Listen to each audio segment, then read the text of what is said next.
you would be that y- how is it that we have these discussions and on de-dollarization? Is it really happening? And is it really possible? The global economy is around $110 trillion. The American economy is around 28 to 30 trillion. It is roughly, if you see, it is around 26 to 27% of the world's economy. But today, 88% of world's transaction happens in dollar. 57 to 58% of foreign exchange reserves are kept in dollars. And also the bond market is heavily dollar denominated.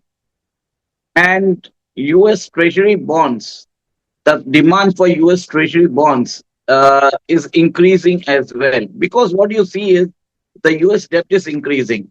If US debt is increasing, and today the interest rate should be around 4%, and what I feel is people are buying US Treasury bonds, people are transacting in dollars. Yes, there is a movement coming to trade in non-dollar denominated instruments. We came to know that yuan is there, but yuan in 2 years, its share has in the SWIFT network has gone up from 2% to 3.5%. Imagine so much of gold China is purchasing. Its reserves, initially the US Treasury bonds holdings, where in 2013 was around $1.3 trillion. Today it is around $731 billion. Hardly China could do a monumental shift in that.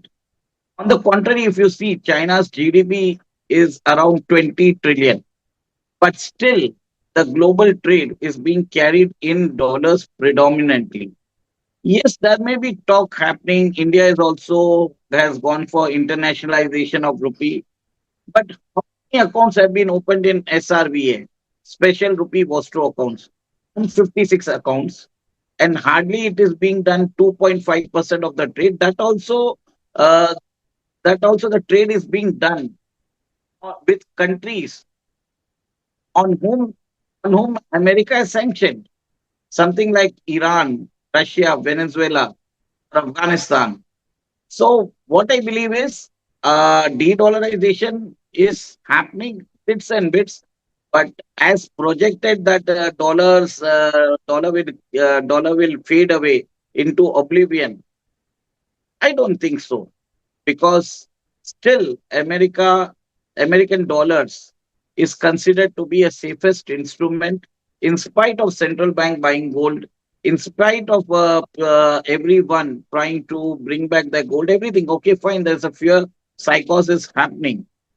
But I truly believe there is no other credible instrument in sight to replace dollar in the financial system as of now. Even in the distant future, like even after 5 years, I don't see anything happening. This is what I feel. Um, so you're saying dollar has a lot of advantages, and this is why it is very difficult for it to be replaced, from what I understood, right? I mean, or you're saying it is too strong for even the yuan to replace it. I would actually like to understand how much of India's business is done in dollars, and I mean, is it really helping India de-dollarization? Is it really helping India? Because whenever there is a mention of de-dollarization, there's mention of Russia, China, India, and of course BRICS. So can you, could you just explain in that context, in India's context?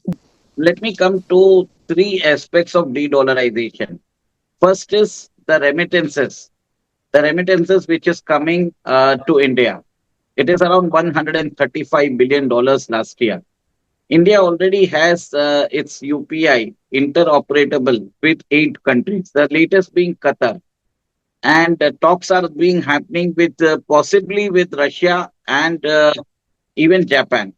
So what I understand is uh, countries across the world are seeking Indians to work in their countries because 67% of our population is below the age of 35. Japan needs around 50,000 Indian IT professionals. Russia needs 1 million workers, blue collar jobs to work in Arctic. Germany is soliciting, UK is soliciting.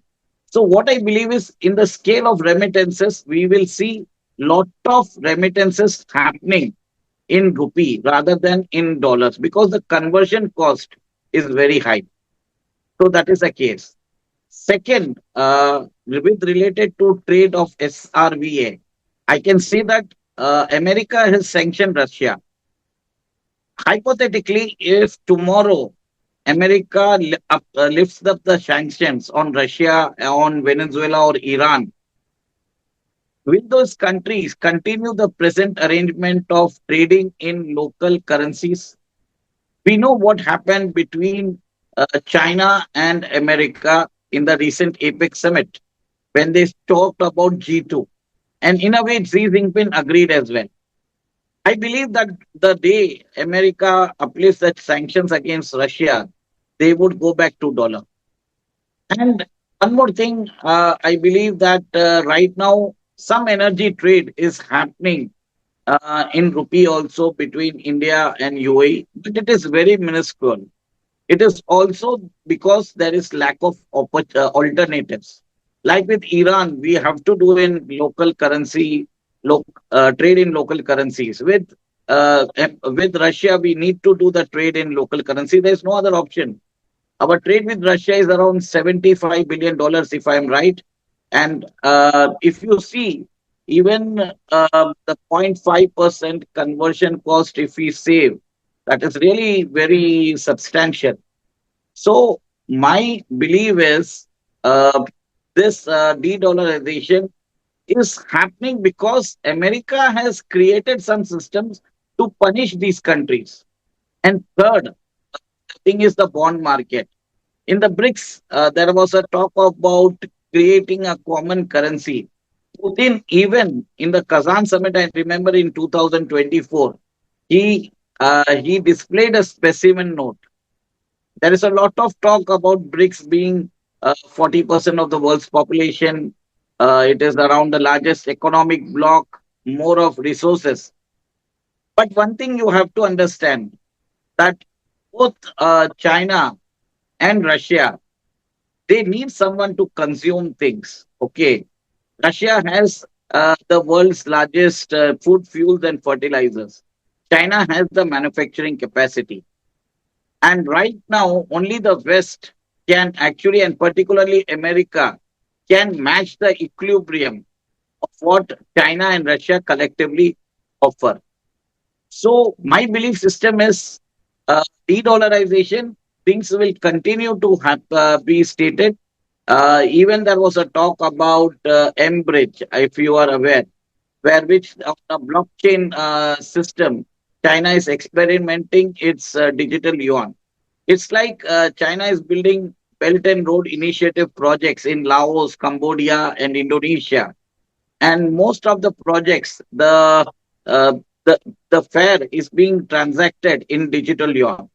So what is happening is China needs to build an infrastructure in all the countries. Can China finance such infrastructure across the world? I don't think so because what is happening is in the Belt and Road Initiative, China has invested close to $1 trillion, and most of its investments have gone bad.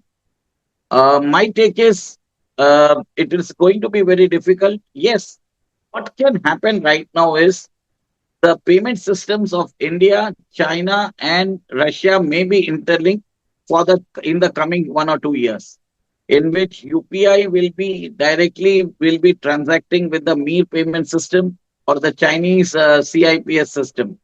So the interlinking of digital currency can happen. But yes, fine, that is good. Already we are having the trade agreements in SRVA. Digital transactions will ultimately help in faster settlement of trade. Maybe there might be an incremental rise in trade, but definitely it will displace the dollar or lost a substantial chunk? I don't think so. It cannot happen. And if you see, dollar has depreciated against all the currencies in the last 1 year by 10%. But still, $1 is today 89 rupees.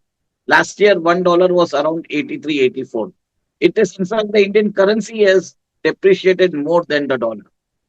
So I believe right now RBI is taking many more measures regarding this, but sadly, these results have not yielded any gains for us. This is what the data shows that. Understand, is it de-dollarization or are we getting back to re-dollarization?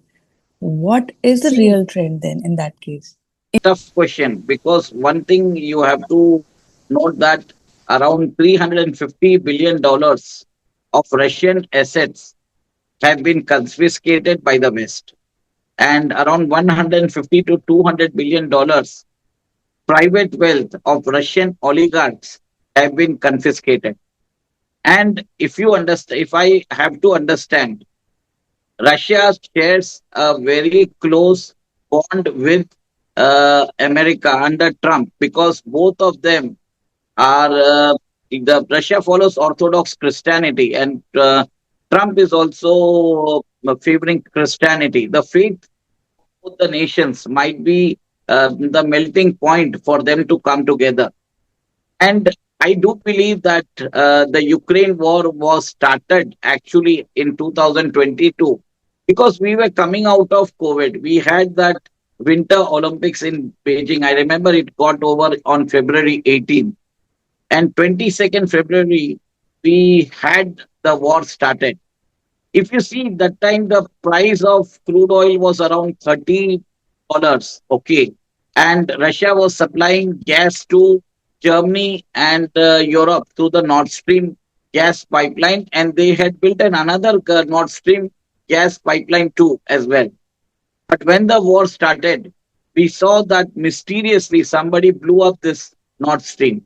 So, so it is like that. The West did not want, in particularly America, did not want Russian integration with Europe, and similarly, they wanted that energy prices and all the natural resources prices had to be spiked up.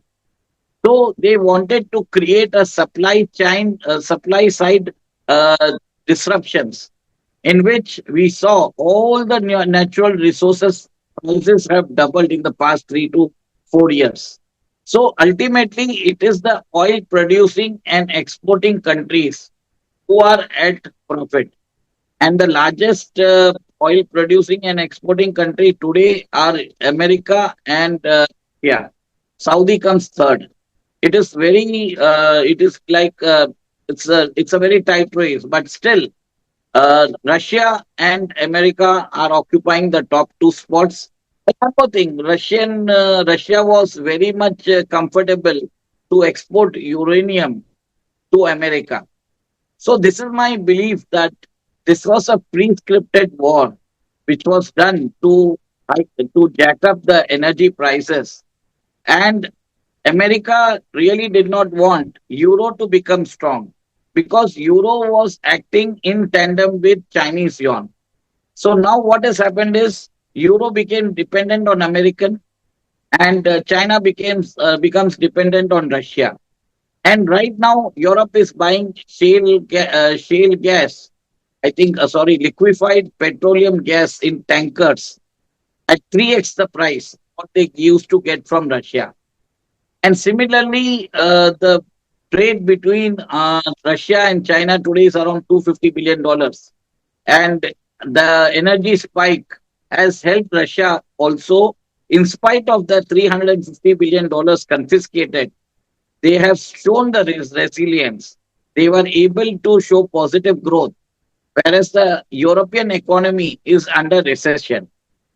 Countries like France, is debt to GDP has crossed around 116 or 117%, and it will be seeking IMF aid very soon. So what I believe is, in future, leave dollar getting overshadowed. I believe that uh, eurozone will collapse. the currency of euro will be relegated. And on the other side, if you remember in 1991 when Soviet Union disintegrated, its spending on defense was 20%. Today, China is doing the same.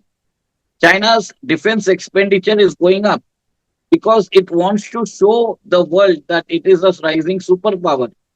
So what is happening is after Nancy Pelosi visited Taiwan in 2022, you saw the militarization of South China Sea. Second, China to prove its numero uno status in quantum computing or solar panels or other things, they gave incentives to exporters. So what is happening is China is providing incentives to exporters to flood the world market with cheap Chinese imports. Ultimately, nobody is earning anything.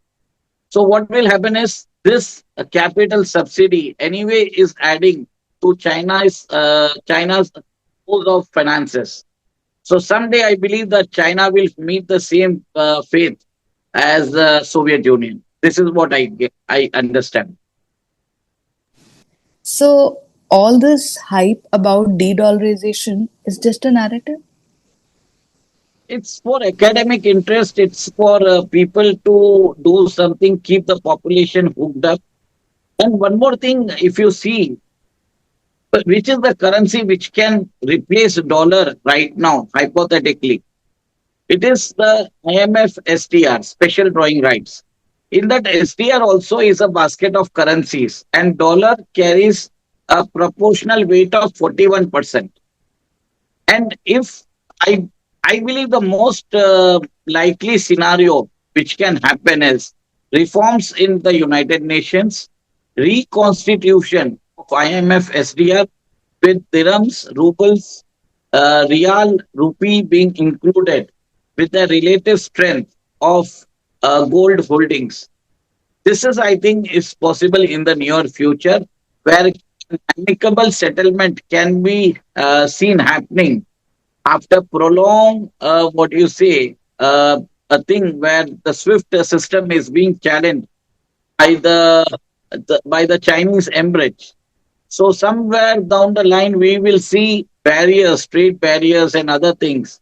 And somewhere when the problem becomes so acute, there will be reforms, and the only reforms can happen is once the United Nations P5 is expanded and IMF SDR is also reconstituted. I mean, so I actually this is a great note to end the discussion on, because it pretty you've backed everything with facts, saying that dollar is going nowhere. Dollar is still the most dominant currency, and it is going to remain dominant for at least our next 10 to 20 years, till something is done. If things do not change, dollar will still dominate. Is that what you're saying? Yeah. Definitely, dollar will remain for the next 10 years at least.